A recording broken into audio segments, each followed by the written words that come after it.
नमस्कार मैत्रिणींनो, रंजना किचनमध्ये तुमचं अगदी मनापासून स्वागत आहे. आज आपल्याला पाहायची आहे कच्च्या केळ्यापासून रेसिपी. कच्च्या केळ्यांमध्ये विटॅमिन सी, बी असल्यामुळे आपल्या शरीरासाठी खूपच फायदेशीर असतात आणि त्यामध्ये फायबर, कार्बोहायड्रेट ह्याचं प्रमाण जास्त असल्यामुळे आपल्या हाडांसाठी सुद्धा भारीच असतं. फायबर असल्यामुळे पचनक्रियासुद्धा सुधारण्यास मदत होते. कच्ची केळी म्हटलं तर आपण अशीच खाऊ शकत नाही, त्यामुळे आपल्याला रेसिपी बनवायची आहे. कच्च्या केळ्यांची भरपूर सारी रेसिपी होते, भाजी होते किंवा पराठे होतात किंवा कटलेटही होते. पण आपल्याला वेगळाच पदार्थ करायचा आहे, 5 मिनटात झटपट होणारा. तुम्ही कधी पाहिले का कच्च्या केळीची रेसिपी करून? नसली पाहिली तर व्हिडिओ संपूर्ण पहा, म्हणजे कळेल. आता आपल्याला कच्ची केळी 7-8 घेतलेली आहे, ती सोलून घ्यायची आहे. सुरीने सोला किंवा बटाट्याचं किंवा अशी साल काढतो त्या सोलरने सोलून घेऊ शकता तुम्ही. तुम्हाला कशानेही जमलं तर साल काढून घ्यायची आहे आणि झटपट निघते साल. काही वेळ न लागता आपली साल काढली जाते. पण कच्च्या केळ्याची सालसुद्धा तुम्ही पाण्यामध्ये भिजत घाला आणि झाडांना घातली तर त्यावर फुलंही छान येतात. म्हणून मी ही साल काढल्यानंतर पाण्यामध्ये रात्रभर भिजत ठेवून झाडाला घालणार आहे. खूप फायदेशीर असतात ही कच्ची केळी आणि कच्चे केळ्याचं काहीही वाया जात नाही. सालीचंसुद्धा तुम्ही खत बनवू शकता किंवा पाण्यात भिजत घालून झाडांना पाणी घालू शकता. त्यामध्ये तुम्ही कांद्याची सालही घालू शकता, म्हणजे गुलाबाच्या झाडांना छान फुलं येतात. मैत्रिणी, हा प्रयोग तुम्ही नक्कीच करून पहा. आता त्याची आपल्याला साल काढून झाल्यानंतर अशी कापही करून घ्यायची आहेत. तुम्हाला कसे काप हवे, अगदी पातळ पातळ करून घ्यायचे आणि थोडे जाड राहिले तरीसुद्धा काही हरकत नाही. पण जेवढे बनेल तेवढे तुम्ही छान असे चिप्स आपण करतो पातळ, तसे करून घ्या. आता सगळी केळी मी काप करून घेणार आहे आणि त्यापासून आपल्याला रेसिपी बनवायची आहे. तुम्ही ही रेसिपी कधीही खाऊ शकता मैत्रिणींनो. जेवणाला खा, स्टार्टर म्हणून खा किंवा तुम्ही असं कुठे बाहेर गेला तरीसुद्धा घेऊन जाऊ शकता.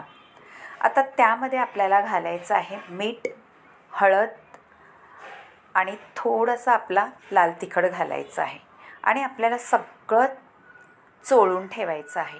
मीठ, हळद, लाल तिखट चोळल्यामुळे आपल्या कच्च्या केळ्याला थोडंसं पाणी सुटतं आणि 2-3 मिनटं ठेवून द्यायचं आहे बाजूला, दुसरी तयारी करस तोपर्यंत. म्हणजे मसालाही छान लागला जातो आणि आतपासपर्यंत मसाला लागल्यामुळे त्याची चवही अप्रतिम येते. आता आपल्याला काय घ्यायचं आहे? रवा घेतलेला आहे, चाट मसाला, गरम मसाला, हळद, घरगुती तिखट मसाला, मीठ आणि थोडंसं काश्मीरी लाल तिखट घेतलेलं आहे. मैत्रिणींनो, चाट मसाला घाला किंवा आमचूर पावडर घाला. हे कोणतंही घातलं तर त्यामध्ये आपल्याला चव भारी लागते, आंबट अशी थोडीशी. आता हे सगळं मिक्स करून घ्यायचं आहे मसाले रव्यामध्ये. आणि एक पदार्थ घालायचा आहे त्याच्यामध्ये, ते आहे चमचाभर आपलं बेसन पीठ घालायचं आहे. मैत्रिणींनो, बेसन पीठ का घालायचं आहे हे सुद्धा सांगणार आहे. कारण रवा घातल्यामध्ये कुरकुरीतपणा येईल आणि बेसन घातल्यामुळे आपल्या केळ्याच्या कापांना छान रवा चिटकून राहतो. त्यामुळे आपण थोडं बेसन पीठ घालायचं आहे आणि त्या बेसन पीठ घातल्याने चवसुद्धा चांगलीच लागते त्याची. आता खमंग कुरकुरीत आपल्याला केळ्यापासून कापाला हे पहा लावून घ्यायचे आहेत आणि तुम्हाला दाखवते, अजिबात खाली पडत नाही रवा लावलेला. याचा अर्थ आपलं केळ्याचे काप छान मिठामध्ये घोळले आहेत. थोडंसं आता पॅन ठेवून घ्यायचं आहे आणि थोडं तेल घालायचं आहे. ते सगळीकडे आपल्याला पसरून घ्यायचं आहे. म्हणजे मैत्रिणींनो, पसरल्यानंतर आपल्याला तेलाचा जास्त प्रमाण वापरत नाही, कारण असं तेलकटही होत नाही, पण खरपूस असं भाजले जातात. आता तेल पसरल्यानंतर तव्यावरती आपलं पॅन आहे. आता आपले काप ठेवून घ्यायचे आहेत रव्यामध्ये घोळलेले. असं व्यवस्थित ठेवायचे आहेत म्हणजे छान कुरकुरीत होतात ते. आणि रवा म्हटलं की असं काही केलं का नक्कीच नॉनव्हेजची आठवण येते. लहान मुलांना तर कळतच नाही, त्यांना वाटतं तर खरंचच नॉनव्हेजच बनवलेलं आहे. दिसतंय ना बोंबल्यासारखं, आणि खायलासुद्धा भारीच लागतं नॉनव्हेजपेक्षा. तुम्हाला जर व्हेज तुम्ही असाल तर हा नॉनव्हेज म्हणून पदार्थ तुम्ही नक्कीच खाऊ शकता. तुम्ही कुठे प्रवासाला गेला तरीसुद्धा हे 4 दिवस टिकणारे केळ्याचे काप नक्की घेऊन जाऊ शकता. खमंग कुरकुरीत आणि संपेपर्यंत कुरकुरीत राहणार, अजिबात लूज वगैरे पडत नाही. आता वरून थोडं तेल घालून झाकणही ठेवून घेतलेलं आहे, म्हणजे केळ्याचे काप शिजले जातात पटकनी. आणि मंद आचेवरती आपल्याला कुरकुरीत करून घ्यायचे आहेत.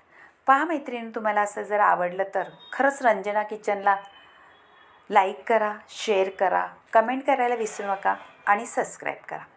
माझ्या रेसिपी तुम्हाला आवडत असल्यात तर नक्कीच कमेंटमध्ये कळवत जा.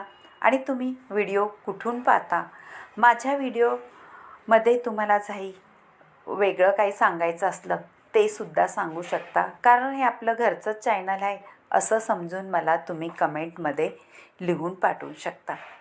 आता थोडंसं झाकण ठेवून घेतलेलं आहे अलटी पलटी करून. मैत्रिणींनो, थोड्या थोड्या वेळाने आपण पलटी करत राहायचं, म्हणजे खाली जळून द्यायचं नाही. आणि पलटी केल्याने दोन्ही बाजूने छान कुरकुरीतपणा येतो. आता थोडं थोडं तेल आपण घालून घेतल्यामुळे सगळ्या बाजूने व्यवस्थित तेल लागलं जातं आणि असं खरपूस भाजून तयार होतं. हे पहा, तुम्हाला तेलकटही वाटणार नाही. जर तुम्ही तळून घेत असला तरीसुद्धा चालेल, पण तळण्यापेक्षा तुम्ही असं पॅनवरती भाजून घेतलं तरीसुद्धा खमंग कुरकुरीत हे केळ्याचे काप 4 दिवस नक्कीच टिकू शकतात. भन्नाट रेसिपी होते मैत्रिणींनो ही. तोंडी लावायला खा, किंवा तुम्ही वरण असलं आणि भाताबरोबरसुद्धा हे छान तोंडी लावू शकतो. चपाती भाजीबरोबरसुद्धा तुम्ही हे साईडला घेतलं ताटामध्ये तर ताटाची तर शोभा तर वाढतेच, पण खायलाही तेवढीच मजा येते. असं सगळं ताटामध्ये असलं का आपल्याला खरंच खायला 2 घास जास्तच जातात. आता झालेलं आहे आणि काढून घ्यायचे आहे सगळे. आणि परतही आपल्याला एक तवाभर होणारे आहे. एवढे आपले 7-8 केळींचे काप झालेले आहेत. हे पहा, एकदा काढून घेतले आणि आता दुसऱ्यांदाही आपण रव्यामध्ये घोळून काप ठेवणार आहोत. अगदी झटपट होते, जास्त काहीही वेळ लागत नाही शिजायला, कारण केळं हे पटकनच शिजलं जातं आणि इतका कुरकुरीतपणा येतो का त्याला तेलकटसुद्धा राहत नाही. हे पहा, झालेलं आहे आणि वाढून घेतलेलं आहे. मुलं तर आताच खायला झटलेली आहे, एक एक घेऊन जात आहेत खायला, कारण खूप आवडतं त्यांना हे असं काहीतरी चटपटीत बनवलेलं. तुम्हीही करून पहा नक्कीच. आणि बाय मैत्रिणो, भेटूया अशाच नवनवीन रेसिपीमध्ये. तोपर्यंत छान केळ्याचा कापांचा स्वाद घ्या. तुम्हाला दिसतही असेल अजिबात तेलकटही दिसत नाही. Bye bye.